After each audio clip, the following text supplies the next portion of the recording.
پتہ کیا لکھا؟ انہوں نے کہا مسلمانوں، اگر کوئی کافر بتیجا سمجھ کر حضور کی آمد کی خوشی منائے تو اس کے عذاب میں اللہ پاک کمی واقع کر دیتے ہیں۔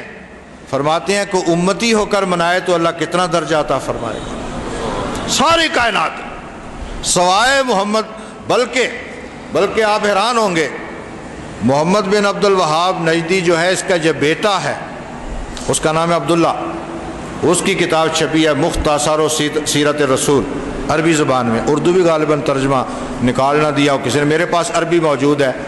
حتیٰ کہ اس کے بیٹے نے جب یہ واقعہ نقل کیا تو ساتھ یہ فائدہ یہ بھی نقل کیا کہ اگر کوئی امتی ہو کر حضور کی خوشی میں میلاد منائے تو اللہ کریم اس کو کس قدر بخشش عطا فرمائے۔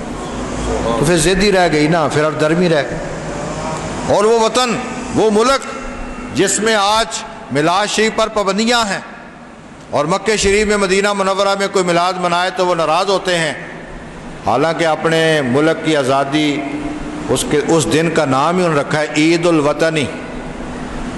جس دن ان کو آزادی نصیب ہوئی ہے نا، اس کا نام ہے عید الوطنی، یعنی وطن کی خوشی اور آزادی کا دن۔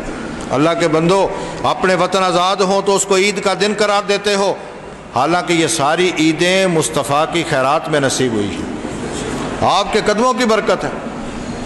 بلکہ میں خیر وہ پہلو میں آپ کے سامنے رکھ دوں، جیسے ہی حضور کے قدم مبارک زمین پر لگے، حضور کا قدم شریف زمین پر لگا، اللہ کریم نے پوری روئے زمین کو مسجد بنا دیا۔ یہ حضور کی برکت ہے، پہلے نہیں تھا۔ اور پہلے کا ہے نا، بلکہ حضرت موسیٰ جیسی شخصیت، ان کو حکم ہوتا نماز پڑھنی ہے، جاؤ وہاں۔ ہر جگہ نماز نہیں ہوتی تھی، ہر جگہ سجدہ نہیں ہو سکتا تھا۔ یہ جو آپ ہر جگہ نماز پڑھتے ہیں، ہر جگہ سجدہ، ہر جگہ مسجد، یہ برکت ہے مصطفیٰ کے قدموں کی کہ آپ نے جیسے، بلکہ اللہ اکبر، لوگوں آگے پڑھو، بلکہ اس مٹی کو اتنی شان مل گئی کہ فرمایا اگر پانی کے لیے وضو نہ ہو تو اس مٹی سے تیمم کر لو، یہ تمہیں پاک بھی کر دے۔ اور یہ برکت کس کی ہے؟ یہ کملی والے کے قدم لگنے کی، کیونکہ آپ نے فرمایا کہ جیسے ہی میں اس کائنات میں آیا، اللہ کریم نے میری برکت سے ساری روئے زمین کو مسجد بنا دی۔ بلکہ اگر کوئی میرے پاس آدمی آئے نا، کہے جی کہ مسجد کا افتتاح کرنا ہے، تو میں اسے سمجھاتا ہوں، میں ان کو کہا کرتا ہوں یار ویسے چلے جاتے ہیں، کوئی اینٹ وغیرہ جو بھی آپ دیوار کہتے ہیں رکھ شروع کر لیتے ہیں، لیکن مسجد کا افتتاح کا نام تو نہ لو، کیونکہ ساری روئے کائنات کو مسجد کا افتتاح بنانے والے خود رسول پاک ہیں۔ جیسے ہی آپ نے قدم رکھا تو افتتاح ہو گیا نا مسجدوں کا، پوری کائنات مسجد بن گئی۔ آپ صلی اللہ علیہ وسلم کو 7 دن تک اس خاتون نے دودھ پلایا۔ اس کے بعد سیدہ حلیمہ رضی اللہ تعالیٰ عنہ یہ آپ کو ساتھ لے کر گئیں۔ ایک میری کتاب ہے حضور کی رضائی مائیں صلی اللہ علیہ وسلم، وہ ذرا تفصیل میں اس میں گوشے کچھ بیان کر دیتا ہوں، ورنہ تفصیل وہاں پڑھ۔ یہ سارا کوئی بھی اتفاقی مسئلہ نہیں۔ مثلا آپ جس گھر میں پیدا ہوئے، جس وقت پیدا ہوئے، جس ماں کے ہاں پیدا ہوئے، جس نے دودھ پیا، یہ سارے فیصلے رب کریم کے ہیں۔ اور بلکہ آپ کے والدین کو، آپ کے دادا کو، مثلا نام ہی ہے، آپ کا اسم گرامی ہے محمد صلی اللہ علیہ وسلم، تو آپ کے دادے کو پوچھ لو، آپ کی والدہ کو پوچھ لو، وہ سارے کہتے ہیں کہ ہمیں ہزاروں دفعہ اس بات پر مطلع کیا گیا تھا کہ جب یہ بچہ پیدا ہو نا، اس کا یہ نام رکھنا ہے۔ ایک ایک شے، مثلا حلیمہ سعدیہ ہی ہیں، جیسے ہی وہ اس محلے میں داخل ہوئیں، آپ کی دادا سے ملاقات ہوئی، انہوں نے کہا کہ ہاں بچہ ہے، لیکن خاتون تو اپنا نام بتا۔ آپ کتابوں میں پڑھیں، جب انہوں نے نام لیا نا کہ میں حلیمہ میرا نام ہے، بنو سعد کے قبیلے کے رہنے والی ہوں۔ سعد کا لفظ شاید آپ کو سعادت، بنو سعد کا محلہ کیوں کہتے ہیں صحابہ اسے؟ اور برکتوں والا علاقہ، بختوں والا محلہ، سعادت۔ جب حضرت حلیمہ نے نام لیا نا کہ میرا نام حلیمہ ہے اور بنو سعد، تو عربی میں لفظ آتے ہیں بخ، ساڑھی زبان کہتے ہیں بس۔ حضرت عبد المطلب نے جیسے ہی نام سنا تو آپ نے کہا خاتون میں پہچان گیا مجھے اس بچے کی والدہ کو کب سے اللہ کریم نے اس پر الہام فرما دیا تھا کہ تمہارے پاس ایک بنو سعد کی خاتون آئے گی، حلیمہ اس کا نام ہوگا، محمد کو اس کے حوالے کر دینا۔ ایک ایک شے منصوبہ بندی ہے، یعنی کوئی بھی فیصلہ یہ نہ سمجھو کہ والدہ کا اپنا ہے۔ اور اگر حضرت موسیٰ کو سمندر میں ماں ڈالتی ہے تو رب کے حکم پہ ڈالتی ہے، اور وہ تو موسیٰ کی ماں ہے اور یہ تو محمد رسول اللہ کی ماں ہے، یعنی جس کا تقابل ہی کوئی نہیں۔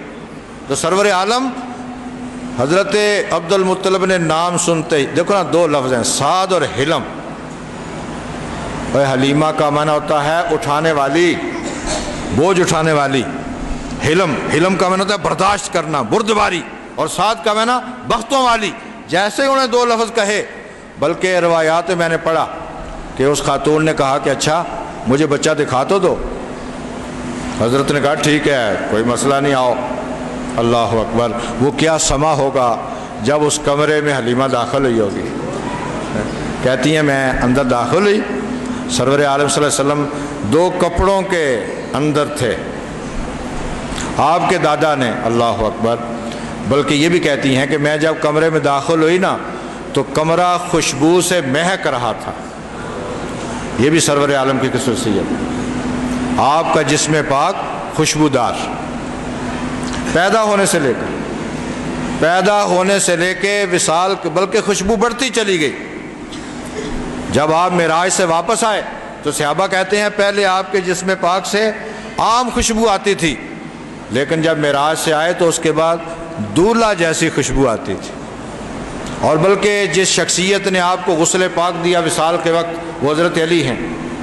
ایک سنت طریقہ ہے نا کہ جس کو غسل دو پھر تھوڑا سا اٹھا کے پیٹ کو ملو، تو حضرت علی کہتے ہیں میں نے، یہ سنت طریقہ ہے، آپ کی ضرورت نہیں تھی تاکہ امت کو سنت کے طور پہ آگے چلے۔ حضرت علی کہتے ہیں میں نے جیسے ہی آپ کے پیٹ کو ملا، اللہ اکبر، اتنی خوشبو وہاں پھیلی کہ وہ کمرہ ہی نہیں پورا شہر مدینہ مہک اٹھا، حضور کا جسم پاک، اور خوشبو بھی محسوس۔ تو آپ صلی اللہ علیہ وسلم، وہ کہتے ہیں پورا کمرہ مہک رہا تھا، اور جیسے ہی آپ کے دادا نے کپڑا اٹھایا، اللہ اکبر، کہتی ہیں مجھے پہلی زیارت نصیب ہوئی کملی والی۔ اور جیسے ہی میں حضور کی زیارت کی تو حضور سوئے ہوئے تھے، آپ سوئے ہوئے تھے۔ کہتی ہیں میں اتنی زیارت کے بعد مبہوت ہو گئی کہ اب میں، دیکھو نا آدمی پھر محسوس کرنا شروع کر دیتا ہے، کہتے ہیں مجھے جرت نہیں ہوئی کہ میں بیدار کروں، کیونکہ میں دیکھ کر پہلی زیارت کر کے مبہوت ہو گئی۔ کملی والے نے مقدس آنکھیں کھولی، اللہ اکبر، آپ نے آنکھیں کھولی، فرماتی ہیں میں نے دیکھا آنکھوں سے نور نکلا جو آسمان تک پھیل گیا۔ دیکھو نا میں ابھی ذکر کر رہا تھا نا آپ کو، یعنی جو بھی ذکر کرے گا نوری کا ذکر کرے۔ آپ کسی سے پوچھ، آپ حضرت آدم سے شروع ہو جاؤ، حضرت آدم سے پوچھو کہ آپ نے کیا دیکھا، وہ کہیں گے میں نے مصطفیٰ کا نور دیکھا۔ ماں سے پوچھو، آپ مصطفیٰ نور کی شکل میں تشریف لائے ہیں، جی روشنیاں پھیل گئیں۔ دائی سے پوچھو، وہ کہتی ہیں آسمان کے ستارے تک طلوع ہو گئے۔ ہمیں کیا ہو گیا، ہم ان چیزوں میں کیا پھنس کے رہ گئے ہیں؟ کھلے ذہن کے ساتھ عقیدہ، اور اہل سنت کو میرا خیر اس پہ خوش ہونا چاہیے، شکر ادا کرنا چاہیے اللہ کا کہ ہم سرور عالم کی ان شانوں کو ماننے والے ہیں، الحمدللہ۔ تو آپ فرماتی ہیں کہ اتنا نور نکلا، پھر آپ نے میری طرف تکا، اللہ اکبر۔ پہلے وہ مشورہ کر رہی تھی خاوند سے کہ لے جاؤں یا نہ لے جاؤں، کیا کروں، فلاں کروں۔ وہ کہتی ہیں جب حضور کی زیارت ہوئی نا، اس کے بعد حضور کو لے جانا میری مجبوری بن گئی کہ میں اس بچے کو لے جاؤں، میں نہیں چھوڑوں گی، اللہ اکبر۔ حضور کو لے کر نکلی۔